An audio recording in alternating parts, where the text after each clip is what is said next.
Well, I'm going to make a start today. Welcome to everybody who's joined us on this very cold winter morning, Friday morning, on Friday the 7th of October. We're going to talk today about public narratives, and this is part of a series of the EdgeTalks run by Horizons in NHS England. So if you are, this is the first time you're joining us, welcome. Please make use of the chat room today. Please also make use of our Twitter handle, hashtag EdgeTalks, or join us at the Edge NHS. So we'd really like to hear your views and your comments by just using the chat room or also joining us on the EdgeTalks, hash EdgeTalks. Okay, so joining in today and beyond, so I've talked to you a little bit about the hashtags and chat room, but this is very much part of the School for Health and Care Radicals, which has been going on for some time. So if you want to join in, you can also join in by using @School for Radicals as well. So my name is Janet Wildman. I'm the chair today. I'll be your host, but we're also joined by Paul Woodley and Dom Kushner. Paul is going to be looking at the chat room monitor, and Dom is going to be looking at monitoring our Twitter. So we'll come back to them during the session to hear what's been happening in the chat room and on Twitter. So today I'd like to introduce you to our key presenter, who's Kathryn, who's joined us, and she's got a very interesting background. In fact, she was a visiting fellow at Harvard University. She has a background as a barrister. She's also been the National Director of the award-winning social enterprise Movement for Change, and we're so delighted to have her in our team leading transformational change. She's going to be talking to us today and going through a masterclass in crafting public narrative and its role in leadership development, building capacity, and strengthening our own resolve to act effectively with others to drive change. The aim of this talk is she will talk a little bit about the aim of the talk, but just quite quickly, it's around inspiring and giving us confidence so that we can start to use our own narratives to support change. So without further ado, I'd like to welcome Kathryn and ask her to take us through this masterclass on public narrative. Over to you, Kathryn. Janet, thank you very much for that introduction. Hello, everyone. Good morning on a kind of grey morning here in London, and from the look of the chat room all over the country. Masterclass is a rather strong way of putting it for a 60-minute session. So what I'm going to do is, with the help of some of the fantastic activists who have been working with Horizons, is explain an overview of public narrative and give you some examples that I hope are inspiring. And I'm doing this through the lens of Fab Change Day, which we have coming up later this month, and the world's largest randomised coffee trial, a chance for people right across the NHS to get talking, get connected, build their networks, which Horizons is leading on. We have a number of Horizons team members on the call, so please do get chatting if you want some more details about Fab Change Day or the randomised coffee trials. Now, Janet gave me a very generous introduction there. What I would say is that those are things that I have done rather than them being me. And what I want to do is really focus in on who we are rather than what we do, and how that links to our ability to move people to action. So in order to make this a collaborative effort, I'm going to suggest that if you want to make a contribution to the chat as we go along, if you use these hashtags at the start, so if you want me to say more on something, or one of the other participants to say more, please add say more. If you want to make a comment, then flag that with comment. And if you want to ask a question, flag it with question. You can see it's a very complicated system. So what would help me first is to get an understanding of the level of interest, knowledge and experience on the call. So if you are in the chat room, please indicate whether you are a samurai in public narrative knowledge, that you consider yourself an expert and you can wield the tools freely and with grace. Please indicate if you're practicing, if it's something that you've maybe covered through the school or through Marshall Gantz's work at Harvard or one of the other online courses, and you think you've got a handle on the basic principles but you need a bit more help. And if you're a newbie, welcome. You're very welcome, and please let us know so that I can make sure that I'm kind of pitching content at the right sort of level.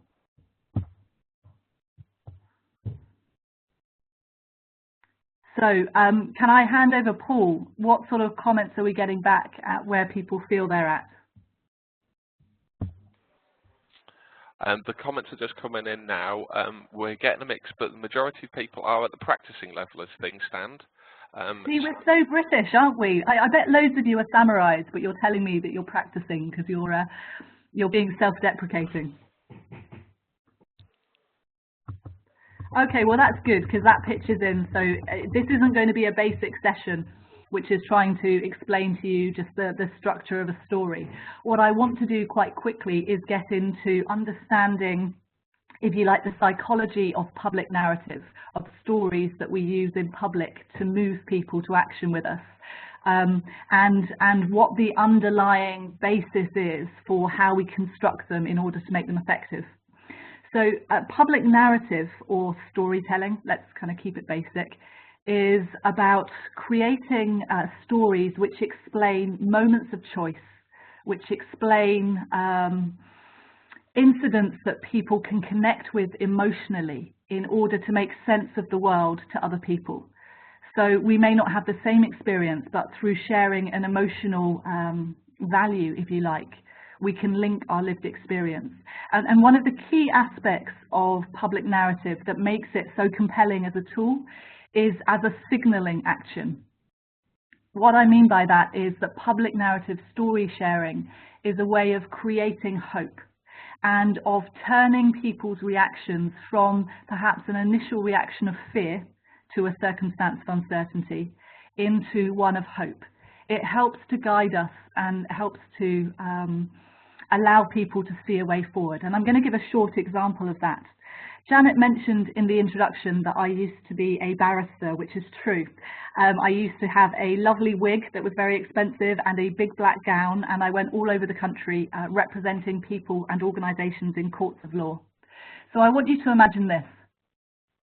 It's 2010, and I'm sat in a courtroom in an area of central London, and I'm going to represent a big bank. And this big bank have sacked a woman, we'll call her Mary. They've sacked Mary in circumstances which look pretty unfair on the papers. And I turn up at court and Mary is sat there on her own because she can't afford to have representation herself, which is fairly common. And she's holding back tears and she has a tiny file in her hand. And we get talking and she explains to me that because of being sacked by this bank, she lost her marriage, that she's on arrears on her mortgage, and that what she really wants is not a sorry, not just to win the case. She would just like £500 from the bank to acknowledge the hurt that they've caused her. Rather than pay her £500, this bank paid me £500 to go to court to represent them, to get her claim knocked out on a technicality. And I sat there before we went into court, holding Mary's hand, and explained to her what was about to happen and the legal duty that I had to represent my client in that way. And we went into court together. I had her claim knocked out on a technicality. I walked away from court, back to my room in Chambers. I sat down and I wrote my resignation letter. And that was the day that it crystallized for me that I was done with being part of a system that I didn't really believe in, that had been niggling away at me because it was about pretending that the grey area of life is black or white. And I wanted to be part of the solution, the grey, the complexity, the joy, the misery of being involved in actually trying to change things rather than just apportion blame. So I left and I had no idea what I was going to do next, and now 6 years later, here I am. I hope that that story, short as it is, prompts in you not memories of being a barrister or sitting in court necessarily, but possibly a moment when you've had to face a choice, where you've had to do something that was difficult for you, but you knew was the right thing. And in a nutshell, it's an example, I hope, of how stories can be used as tools in order to unlock our shared values, our shared source of what Marshall Gantz calls emotional resource, in order to build the capacity for us to act with other people. It's a way that we can explain why we do what we do, and crucially, I think, why we don't do what we don't do. And I'd like to invite you to think of it as a craft. It's a mindset. It's about trying to open our minds to the idea that these sorts of techniques and tools can be practiced. Nobody is born brilliantly telling stories. That was an example of me doing some practice. And for all of us, it can be daunting. But over time, we can get better and better as we learn through doing it. I'm going to just say a quick bit on why I think it matters. And then I'm going to open it up for some discussion and some other people's contribution to the why of public narrative. So why do I think public narrative and connecting to people's emotional resource matters? You know, I think we're at a movement, a moment in time, and Horizons has talked about this often in our events, where there's a clash and a shift happening between ideas around old power and new power. That old power is about hierarchy, it's about command and control, it's about doing as I say, not as I do, and getting things done through that system. But that system, I think, is becoming less and less relevant. And social movement theory puts at its heart this idea of new power, that change comes through the combination of many, that we pull people in, and that we do that through relationship.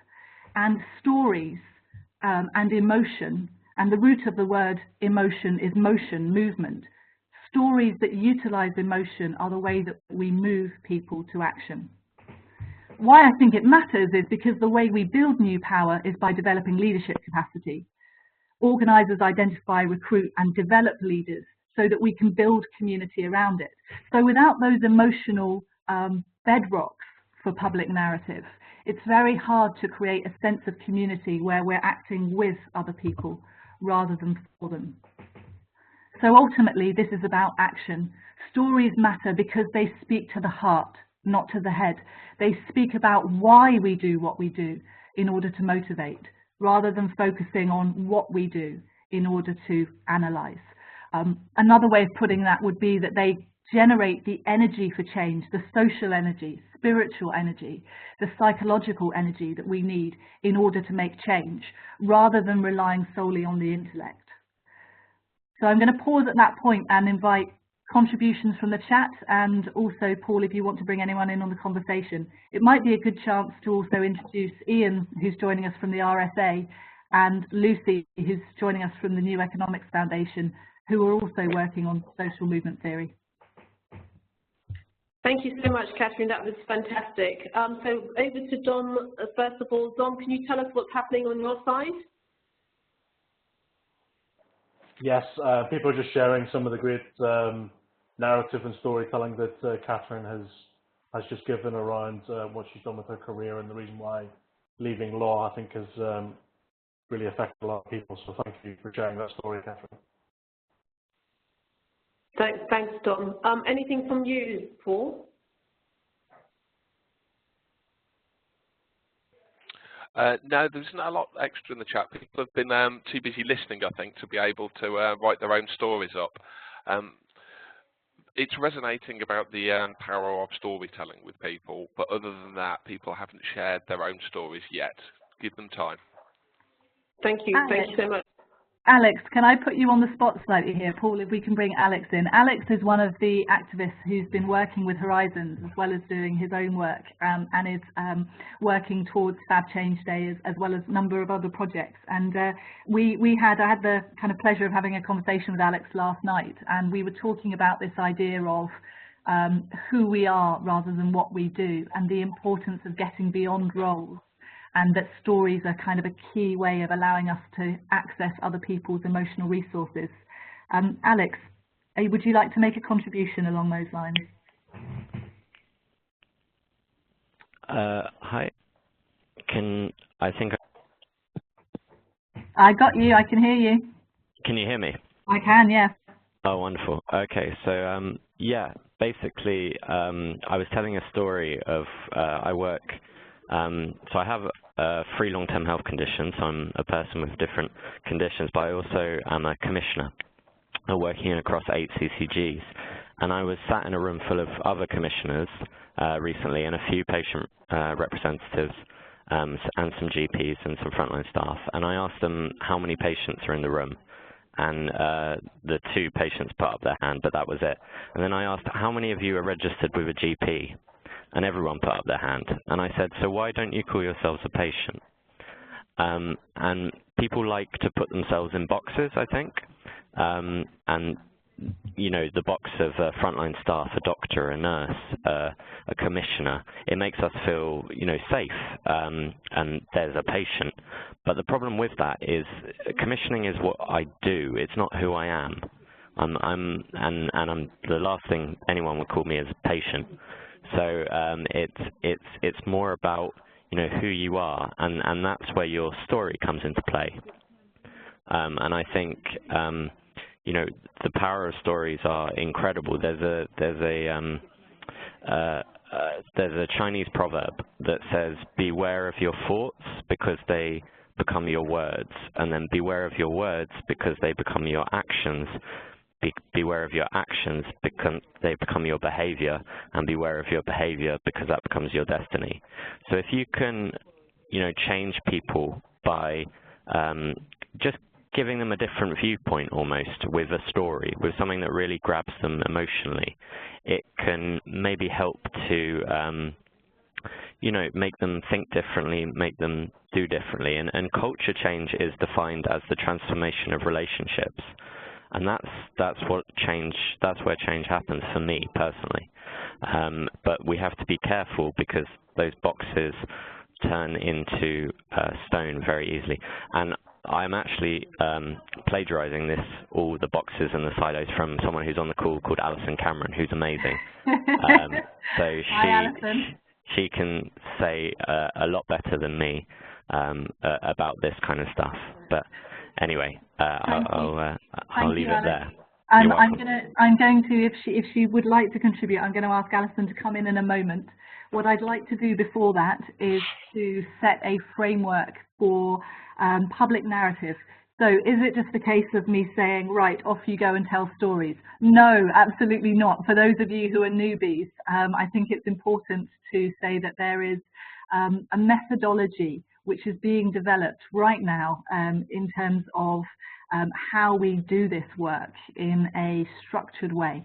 The RSA is part of that, the New Economics Foundation, Nesta, Horizons, and also I owe a great debt of gratitude to Marshall Gantz, who's working at Harvard University, who's leading on the framework for this. The way that Marshall has come to conceive of public narrative as a tool is in 3 parts: a story of self, a story of us, and a story of now. And for those of you who are new to that, I'm going to just break it down briefly for you. Story of self, that's the story that starts with you as an individual, and it's an articulation of your own values. The story of us is a story of the values that we share with our community, what links us to other people. And a story of now is an urgent challenge to those values that requires us to make a choice right now. So how do we take a story about me in the law and make it a story about systems and experiences we've all had working in systems we don't believe in, and then make it urgent so that other people will act with us now? So the story of self is a self-regarding question. The question is, what calls me to lead, and why? What we're looking to do there is to access stories from our own past that are personal, not private, but personal stories, in order to turn them into tools that we can use to help us organise with others. And I'm going to invite Danny, who's another one of our activists, onto the call at this point. I've asked Danny to give a very short example of a story of self. And I set her the question of just thinking about why she became a nurse. Danny, are you with us? Hello, I am. Can you hear me? Yes, we can. So I asked Danny to think about why she became a nurse. She and I have had some conversations, and I'm going to ask her now just to share an example of a story of self. Danny. Hello, my name's Danny, and I'm a staff nurse. I'm someone who cares deeply about the NHS and the people in it. I've been a carer in one form or another most of my life. I'm an only child, and my mum and dad ran a pub, so we lived in the room above, and I did spend a lot of the days on my own. I remember when I was about 9 years old, my dad came home one day with a dog, and I called him Sparky. He slept in my bed, he was my constant companion, and he had my back always. Sparky taught me a lot about friendship and compassion. He was an unscheduled part of my childhood. So it's no accident that I started my professional work with animals. Then something happened which changed the course of my life. At 24, I became pregnant, and with sickness, hospital admissions, preeclampsia, and a traumatic birth, then postnatal depression hit me like waves, one after another. Despite the joy of becoming Annabelle's mum, there were dark times, but they gave me a front row seat into nursing, and the huge difference good care makes to us all when we are at our lowest ebb. Through my front row seat, I saw nursing at its best and at its worst. On one admission, I was placed in a ward room with 3 other patients. However, one of them was only 15 years old and had just suffered a miscarriage. Imagine this. I'm chatting to 3 patients, all expectant mums and young women, and we're sat there talking with one lady who'd lost her baby, and there's no other room available.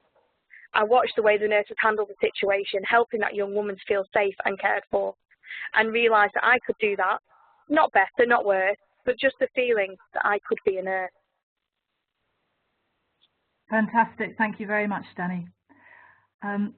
What I'm going to ask us to do is just to take a moment to reflect. And obviously this works somewhat better when we're all in a room and we can see each other's smiles and eyes. But I'd just like you to reflect on that story and not think too much about it, but just either write down or formulate in your own thoughts a moment like that, where you've seen something that's laid a seed for you that's changed the course of what you've done. Think about who were the people who inspired you. Did you have a challenge that you were trying to overcome? You could even think about what is it that brings you on a cold October morning to be sat in front of a computer on a WebEx? What is it in you? What is that passion? And how would you explain that to someone else? So that's a good point for me to pause while you're doing that and just come to Janet and Paul and see what sort of comments we're getting. Questions, comments, say more. Thank you so much, Kathryn. This is really challenging me personally around my own story. So I'm learning lots from hearing from Danny and from hearing from yourself, Kathryn. Yeah, I really feel that we're onto something really quite special here. So I want to just quickly go to the chat room. Could you tell us what's happening in the chat room, Don?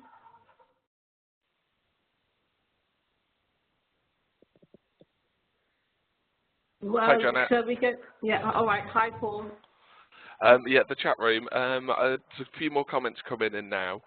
There's been discussions about the power of vulnerability that storytelling can bring out. Alison was saying about the fact when she shares her personal stories of difficult times, it gives permission and safety for other people to share theirs. So it's sometimes being vulnerable is a strength. That's and being brave enough to do it. There's something in there about reciprocity. So the ability to build a relationship, inherent in that is this idea of you share, I share. So often when we organise, we use stories as a way of inviting other people to share a vulnerability. But if you think about it, we have to be vulnerable first in order to allow that to happen. You know, there's no point me going in unless it's an interview and asking someone to explain to me why they do what they do, unless I'm prepared to share that with them first. and that sets the space in which other people can respond in kind. Brilliant point, Alison. Thank you. Thank you for that. What about you, John? What's happening on Twitter? Yeah, I'll just pull one tweet out which really caught my attention. Was from Elizabeth, saying the fact that storytelling can actually render data meaningful or meaningless, which kind of turns the table around a little bit in terms of how we capture the impact of what's happening. Yes. On that point, I wanted to see if Lucy or Ian wanted to add anything, because a lot of the work you're doing is about how do we capture data, in inverted commas, in a different way, using social movement theory, using stories as a way to change the narrative around what's possible in healthcare. Was there anything that you wanted to add at this stage?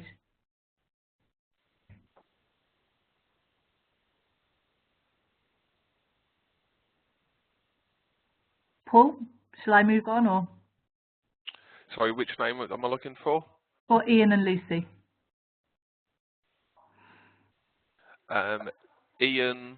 I'm asking Paul to do magic tricks here. See, he's sorry, I can find it. There's more than one Ian, you see. I'm not sure which Ian you want. Ian Burridge, the RSA. Ian Burridge, sorry. There you go. Ian's unmuted. Hi all. Hello, Ian. It's working. Great. Great. Please, I was just saying that that you're trying to use stories to make a case for a different way of thinking about healthcare, and I was wondering if you could just give us an insight into that. Yeah, sure. I think a lot of this is about going back to that earlier point about data. I think in public services we're kind of okay at using data. We're not quite so good at bringing it to life, using real stories and aggregating that.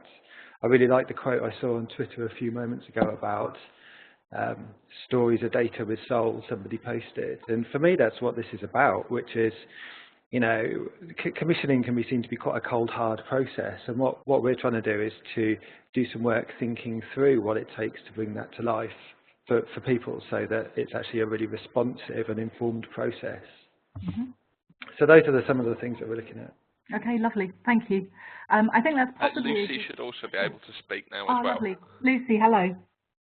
Hi, can you hear me? Sorry, I'm a bit technophobic. Yeah, we can hear you. We're just talking about... So I just invited a contribution from Ian. Yeah, about... I was listening. No, I've been listening in. It's been great. It's been really interesting. And I suppose from the site we're doing with the 6 vanguards who are trying to develop their activity on social movements, what's been really important for some of them, not for all of them, but I think they're heading in this direction now, is very much the starting point is not to leap to action, to design, to commission, to go out and solve problems, but is more and more about how they listen to stories. And they're describing that in quite different ways. In Stockport, just as Jess and Emma, they were talking very strongly about actually their role at the moment is to listen to stories. They're going to places where people are, and they're trying to hear what's happening already and to hear from people what's going on, not just in terms of what the issues are, but also what's working. And so they can really draw out that sense of kind of what some of the practical support. They're also talking a lot about asset mapping and trying to understand what's going on, but I think that's just another frame for listening to stories and then trying to make sense of them in a way that you can then go back to them and use them in different ways. So those themes are definitely coming through, but it's a skill that they're all trying to develop, and I think they all feel at the same time a kind of pressure for action, and people want to see stuff happening quite quickly, and so also having the confidence to hold back the juggernaut and say this is work and things are taking place here, but it's not about us going in and fixing and delivering and doing straight away. Actually our work at the moment is listening, and that in itself is a really important part of the process. It's taking a bit of a mindset switch for some of them, I think. Thank you, Lucy. So that's an example of 2 other organisations who are collaborating with Horizons to use some of these techniques. I know I got you to list yourselves as samurais and newbies. I'm feeling a bit like a ninja right now, that we need to find ways of getting these techniques right in and finding a way to make an impact. And part of that is about us growing, catalysing examples of social movement work across healthcare. So I'm just going to do a quick recap on Story of Self. story of self is self-regarding. It's a question about what caused me to lead, and it's reflective. It's asking about ourselves, the big events, the choice moments in our lives, and how we can turn them from something that we maybe implicitly understand into something that we can make explicit for other people to help them find points of connection where they can share with us. Stories of us, which follows from stories of self. Stories of us ask the question, if I'm just for myself, then what am I for? If I am only for myself, then what am I for? In other words, the story of us is asking us to make explicit the idea of a collective endeavour, that leadership brings shared moral resources. It's not about lone wolves, as Hari Hahn puts it, you know, people going off and doing things and then fitting other people around it. So while the goal of a story of self is to enable other people to get you, the goal of a story of us is to enable us to get each other. So I'm going to invite Danny back into the conversation to follow on from her story of self and explain to us a little bit about a story of us from nursing. What does it mean to kind of craft a story of us as a nurse? Danny. Hello. Now, I've never met a nurse who came into nursing to waste time. We all come into nursing to have direct impact on the lives of those that we care for, yet too often we have a sense that the system must prevail, that we can't make a difference where it's needed. Horizons is a community that keeps me going. We share ideas, plot ways to rock the boat while staying in it. We support each other to turn bold plans into reality, whether that's booking a room or building relationships with another frontline staff. As activists, we felt resistant in the system many, many times. Once on a hospital ward, I tried to introduce small improvements to the team handover process. My idea was to move the handover staff away from the desk and involve the patients directly in the handover of their own care. But my start wasn't great. I tried to persuade my colleagues to change the handover system because the matron thought it was a good idea. And that was a big mistake. There was huge resistance. So then we tried a new approach. I designed the new system with the team. I support them to tweak my ideas, then give them quiet, consistent support to put them into action. We got a lot further this time. With our new approach, within a month, we'd cut handover times in half and increased patient contact on the ward to 100%. And we did it together. Thanks, Danny. Just as I was listening to that, it occurred to me that you might have a similar experience to me. When I first started using stories and organising, I didn't know that there was this whole world of a methodology behind it and so on. I was just kind of fumbling my way through and found that it was effective.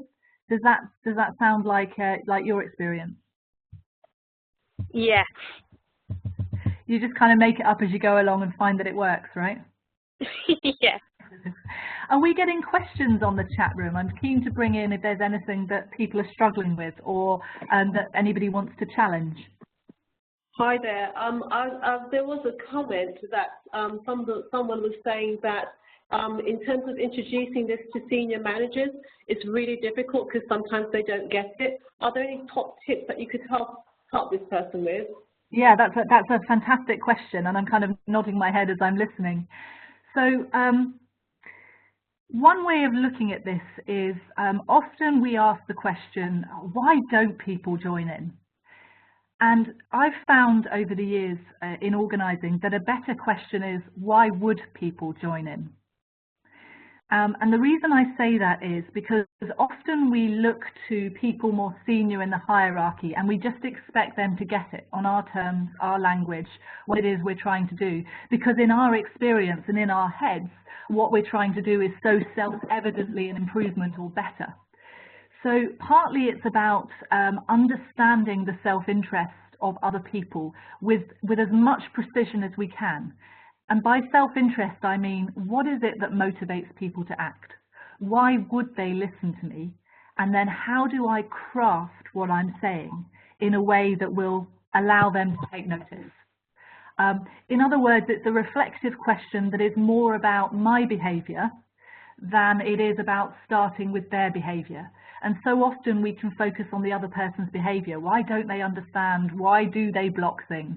Rather than think, what is it that I'm not communicating here? Or how am I communicating that is so far outside of their experience that they can't access or understand what it is I'm trying to do?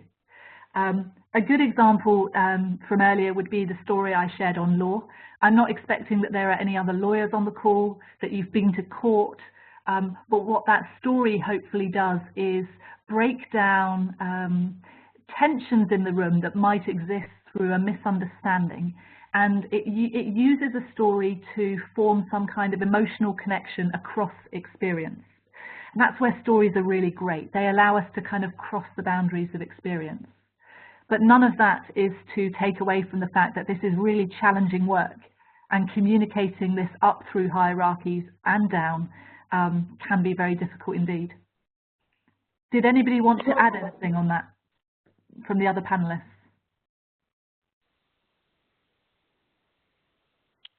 I'll chip in quickly. Yeah. Some of the comments that we're going through, it's coming out that as with any data-based tales we tell, stories are much more than just the story we're being told. It's the person behind it that has that power and that knowledge that we're trying to tap in. So a story used in isolation loses a lot of it, because you need to know the person that's telling it, which ties in with the other points you've made as well, that people have talked about, where we don't just fit in one box. And although we might pigeonhole ourselves, the stories can break those walls down and show people your true self. It's a great point. It also speaks to another power of stories as a tool, which is as a credential. So stories can be a very useful means by which we credentialize ourselves. In other words, in which we introduce not our status as such, but that we have had a particular lived experience, that we know something about a topic deeply from our own emotional experiences and learnings. And that can have far more power than presenting statistics or a presentation. It allows us to get right to the heart of the matter. So the third part of those three, just to recap, the framing of a public narrative tends to, not necessarily in a linear order, but it tends to follow a structure of a story of self, a story of us, a story of now. The third part is a story of now. And that's essentially, how do I make this moment real for other people? How do I invite people to come with me and face our future together? And how do I kind of crystallize that in a way that people can understand now? So a story of now is about articulating an urgent challenge or an urgent threat to the values that we share and that demands action now. So key within that, which I think many of us struggle with, is making demands for a concrete response. So the difference, if you like, between public narrative as a tool and stories is that whereas all stories are designed at some level to teach through emotional resource, a public narrative is designed to drive people to action. And in order to do that, we need to ask people to act with us. It's not enough for that to be implicit in a story. A public narrative demands a concrete response. So Danny, I'm going to bring you in one last time to talk about what you're doing for Fab Change Day, and perhaps make demands on us right now for a response. Danny? Yeah, not a problem at all. So I live in Southport. There's very little support for mental health for mums and dads, in particular dads. Yet mental health difficulties are one of our biggest killers. Now, Change Day is the excuse to say, let's stop whining and change it. So one day, one room, we reached out to all the mental health support we can find in Southport and bringing it together. Simple. So let's start the conversations. Show our people that the support is there for when they need it. Let's show people that we are all a part of a network of support across our community. So today, I'm asking you to help me make a success. So on WebEx, please press your hands up key if you will tweet me today. Press your hands up and key if you can commit to having a conversation about mental health in your community this week. So thank you for your support, and it does mean a lot. Our opportunity is now, so please let's make it happen.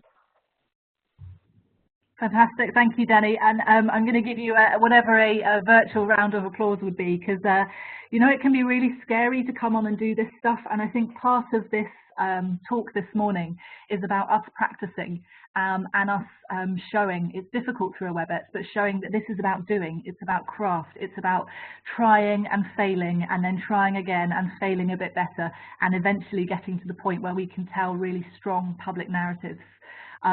So genuinely, in real time, she's booked a room in Southport. She is filling it with everyone she can think of who has something to offer for mental health services for mums and dads. She has got dozens of mums and dads coming on the day on 19th of October. And so that's genuinely happening right now. Please pledge right now on the chat if you are prepared to retweet a link from Danny, to spread the word about that event in Southport, or otherwise to, you know, go and do something similar in your own community. Paul, I'll hand over to you for a second. Okay, the chat's going along quite nicely at the moment. It's people are really chatting about, must be something to do with the storytelling that you're talking about. People have been contributing a lot today. They're talking about the language that we use can be a tool as well in itself. If you need to talk to the people in the language that they understand. If you pitch it at too high a level, it might go over their heads. What you're trying to resonate with is the emotion, not the intellect. Yeah, I think that's a key point. It's a key point. And I think that the intellect for many of us, particularly in our roles, is our safe space. It's the space where in the absence of a feeling of certainty, we retreat to in order to feel comfort. I think that's true for me, it's true for us, it's true for most people. So public narrative is challenging because it's asking us to take a leap into the unknown and to try to call other people out into public life. I think in order to do that, we need to be very clear in our minds that people with ideas and drive and energy are on every street, in every corner, in every part of the world, and what they need is someone to reach out, to ask them to become involved with other people. And that is the essence, that is the heart of organising, and stories is the way. Stories are the ways in which we reach out, grab people and invite them to become involved in public life.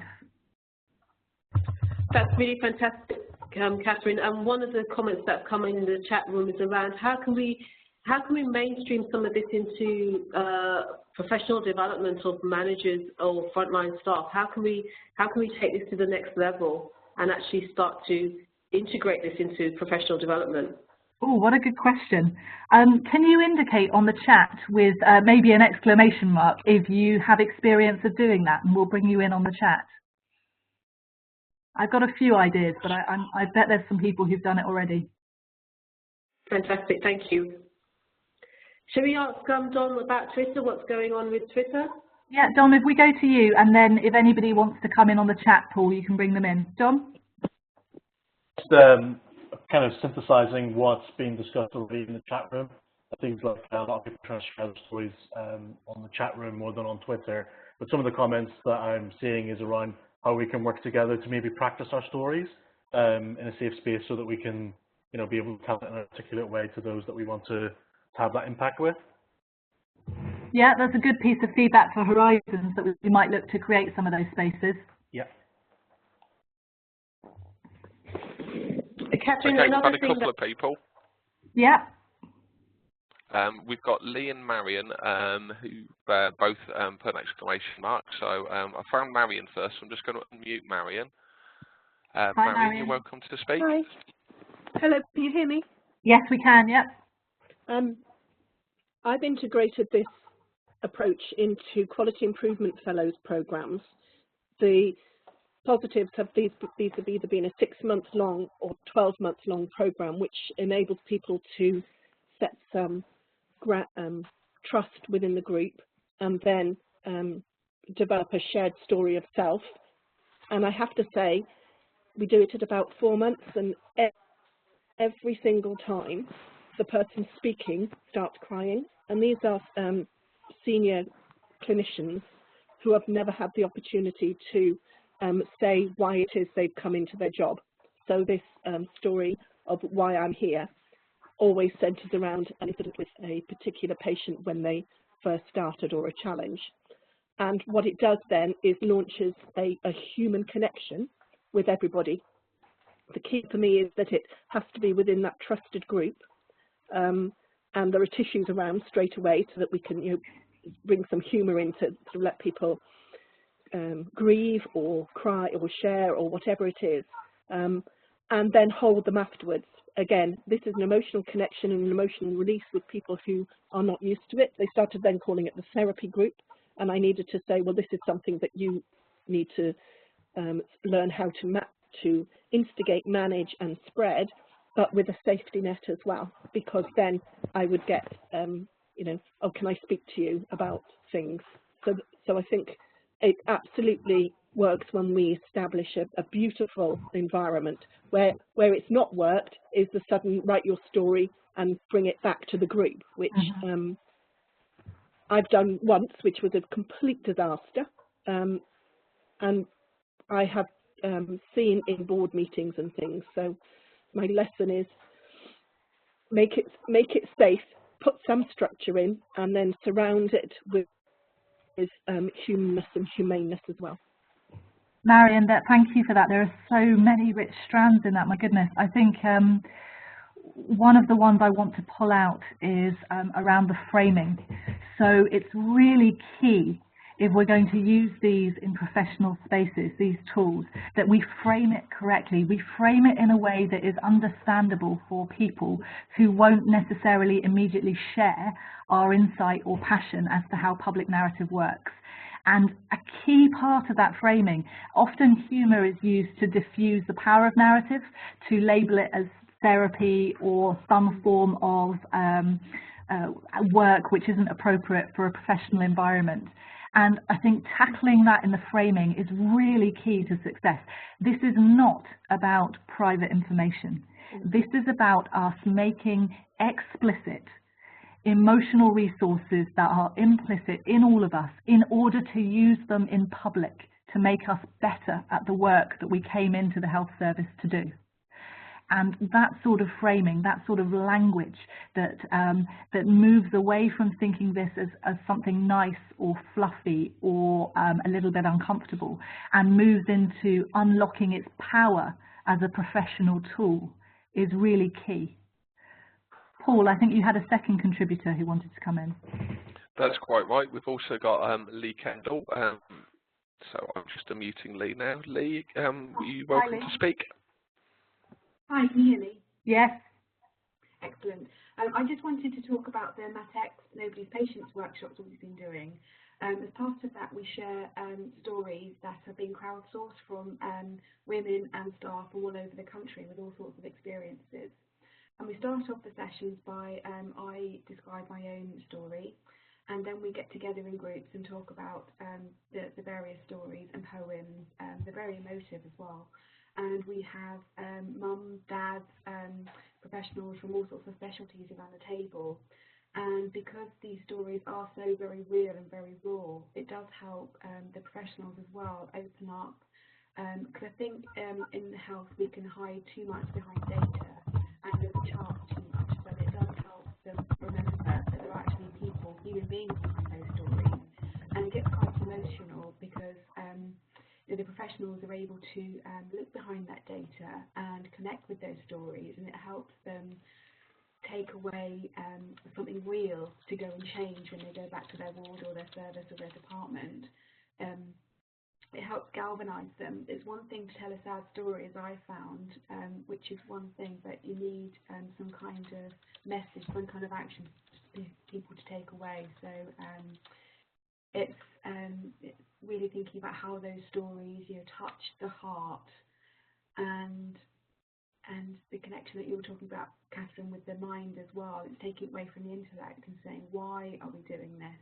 Because I think we hit people with big sticks quite a lot with looking at data and things, but when people are exhausted and there's so much to do and there's so many targets and deadlines, it's taking it back to that human level and saying this is why we're doing it, this is why we're here. Yes, Thank you for that, Lee. It's a good way to dovetail back into Danny and my request that we make pledges of action that we're going to take to support Danny. So I'm going to ask Paul for an update on that in about 2 minutes. Before we get to that point, just for the newbies, I want to close off this question around the structure of public narrative. So it's been fairly introductory in terms of understanding the purpose of public narrative as unlocking emotional resources, the story of self being about my own motivation to act, the story of us being about building the connection with others to act in combination with me, and the story of now being about creating the urgency. So to close off that part of the structure, in using a public narrative tool in organising, we seek initially to try and craft stories of no more than 90 seconds in length.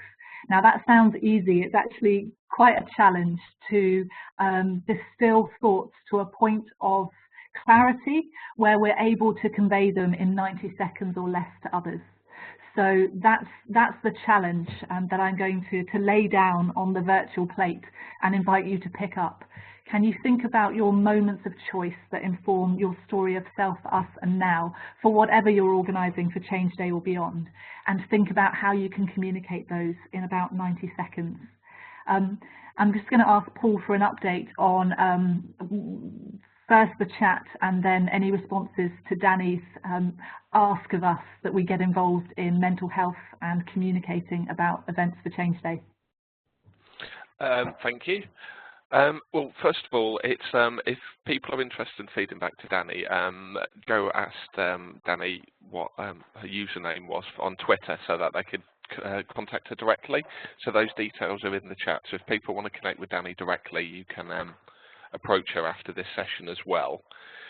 In terms of pledges that have been posted in the chat on this session, because I've been muting people, I've fallen behind with the chat, so I haven't had a chance to read it yet. What do you mean you can't do 5 things at once? Come on.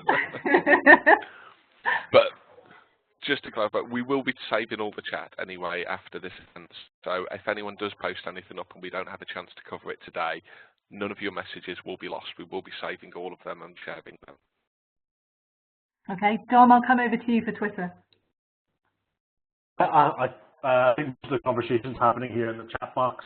Alex and Alison and a couple of other colleagues have been making some really good comments. So I think it's just going through some of this chat conversation here. Okay. In which case, as we're going through the chat conversation and keep them going, can you indicate with an exclamation mark if you've not yet spoken and you'd like to make a contribution before the conclusion? Because we only have 60 minutes. We're going to be wrapping the call up in about 5 minutes. But I'd really like to hear, potentially from a newbie who hasn't made a contribution to the conversation yet.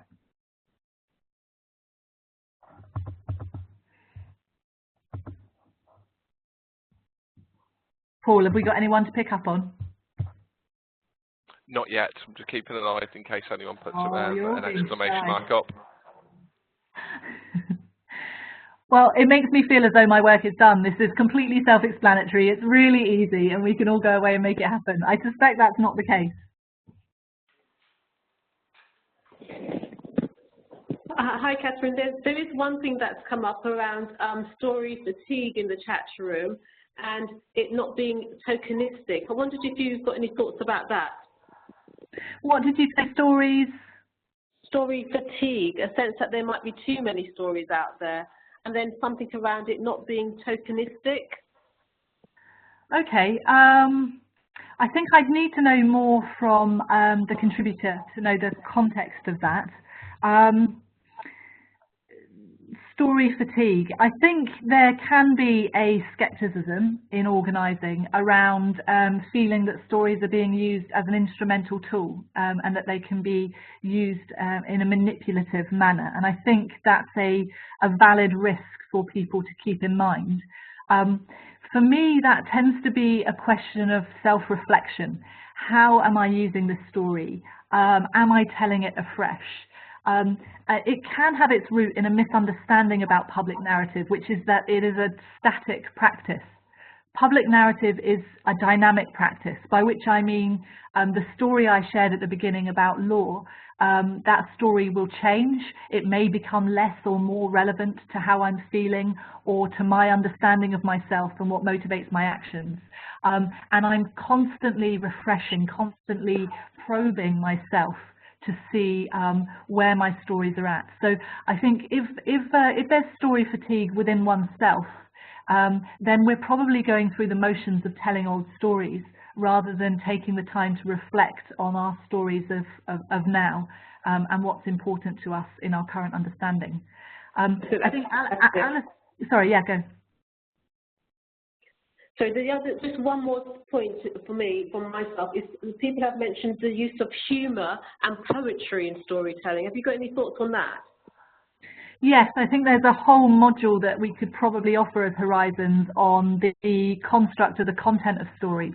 And humour is really key if it's used authentically within our kind of our personality. And visualization. So again, stories are designed to unlock our imagination in order to generate hope. And visualization, concrete details, the colour of the wig, the flow of the long black gown, the fact that we're sat holding bunches of paper, all of those matters are things that will stick in a person's memory far more than a sentence that is stripped of colour and meaning. So I think it's a really important point, but probably too big for us to unpack right now. I think Sure. Alison mentioned on the chat that she would like to make a brief contribution, which I would love. So can we bring Alison on the call, Paul? Hi. Alison, you're unmuted. Yes, can you hear me? We can, yes. Oh, magic. Greetings from the hospital ward. It's been a great chat. I've spent around 10 years now being asked to tell my story, my patient's story. You know, I've kind of bored myself, to be honest. So I've probably bored an awful lot of people out there as well. But there's been a real change in the way I approached this, in that the key seems to be not just the story, but how I present it in such a way that I can sense that people are starting to identify, particularly professionals. But it often seems to happen after I've finished. The people that come up gingerly afterwards and want to share something from their own experience. And if they're a professional who's never done that before, that can be incredibly powerful, and particularly those who are brave enough to do it in the public group. And there's something about the way the story is put forward. And you know, those of us who work as patient leaders, whatever you want to call us, we've had a lot of training and experience in how to do this. So I think, you know, think very carefully about bringing in people like myself. There's a lot of us out there, and see how we can be part of creating the conditions where it's more about dialogue, where people feel they have permission, where people feel they're in a safe place. I think Horizons is a great idea to explore that in Horizons, because I'm part of the team anyway. Yeah. So that's what I'm certainly taking away, thinking more about how we can spread this idea and make it happen less by chance and more by kind of you know, making it the way we do things, the norm. So thank you for letting me contribute. I'm slightly medicated, so probably waffling, but it's great to have been able to take part. You weren't waffling, Alison. That was a great contribution. Thank you. And just for people who don't know, Alison is helping to lead Horizons work on the People's Transformathon, which is coming up very soon. So please do connect, share ideas, and network. I know Alison is a prolific user of Twitter as well. Janet, I think we're out of time, so I'm going to hand back over to you. What I wanted to finish by saying was thank you, because I really enjoyed being able to do this as a collaborative process rather than just me speaking from on high, as it were. It's a lot more fun, and I get to learn as well. So thanks very much. Thank you so much, Kathryn. We've all big applause to you online. I don't know how we do this, but a big applause. We've all learned a lot from this session. I know that we had a number of people who put their hands up, and I'm sorry that we didn't get around to you. So I just want to wish everybody a fantastic weekend. I hope you look back at the chat room notes and and stay with us on #EdgeTalks, and let's continue the conversation on this. So there's lots of resources that people have put into the chat room which will be available to you. So have a fantastic weekend, and thank you so much from the team in Horizons. Take care. Bye-bye.